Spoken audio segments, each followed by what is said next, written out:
Hi y'all. Today I'm going to show you how I make soft cheese out of fresh goat's milk. In the past I did a video where I showed you how I made mozzarella cheese, and you can take a look into my videos and find that if you're interested. Soft cheese is a lot easier to make than the mozzarella, and the first thing that you're going to do is put your cheese into a big pot, and there it is. Not your cheese, your milk. Put your milk into a big pot. I've got 2 gallons of fresh goat's milk in here, and I want to bring the temperature of this up to 180 degrees. So I got my little thermometer, and I have the heat on medium high, and you want to bring it to that temperature gradually so that you don't scald your milk. And then once it's up to 180 degrees, I will show you what's next.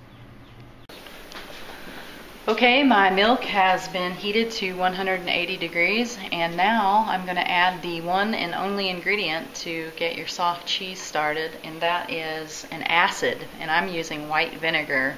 You can use lemon juice or even apple cider vinegar, but this is what I have on hand, and it's, you know, simple and easy to come by, so that's what I'm using. And I'm going to pour into my 2 gallons of milk 1 cup of vinegar. I do 1/2 cup for every gallon of milk. I'm just gonna pour that in there.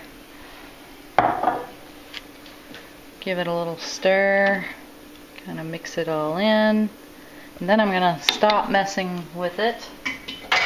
Let it sit, put the lid on it, and I'm gonna leave it, and that acid will cause the milk to start to curdle, and the curds will rise to the top and separate from the whey, and we'll come back in a little bit and I'll show you that and proceed from there with what the next step is.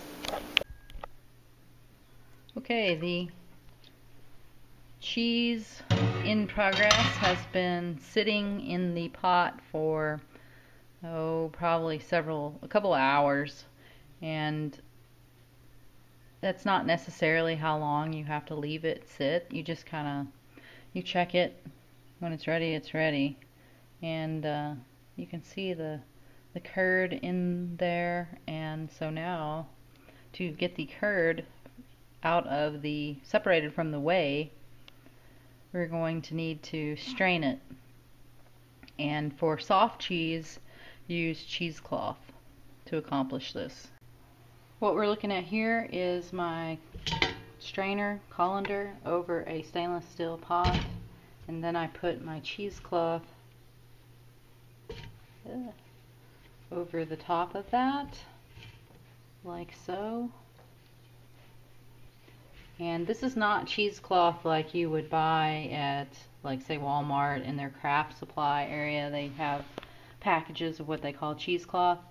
This is also referred to as muslin cloth, and as you can see, it's a pretty tight weave. And I got mine off the internet. I found it at a cheese making supply place. And once you have your cheesecloth, you can use it over and over again. Okay, now we're going to pour the contents of the pot through the cheesecloth. That's how the whey comes out.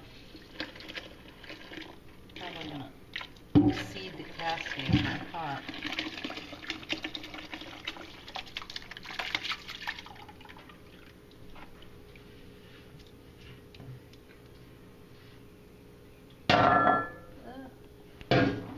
Okay, now what you do is gather up the edges of your cheesecloth or muslin cloth.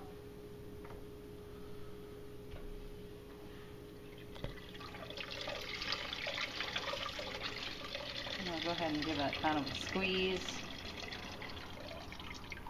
and twist it. Then what I'm going to do is put this somewhere where I can hang it over a container like this, and leave it for however long it takes until all of that liquid, which is the whey, drains out of there, and all you're left with is the soft cheese. Okay, y'all, here is the finished product of the cheese. Every batch, I don't know, I don't have like super consistency. Sometimes the cheese is a little moister, sometimes it's a little drier, but you can freeze this. Which is what we usually do. Add a little salt, add herbs and spices. We could use it all sorts of ways. Sometimes we even make kind of like a cheese cake kind of thing. Some of this soft cheese with some of our apricot preserves. Really good. Anyway, that's it. Goat cheese.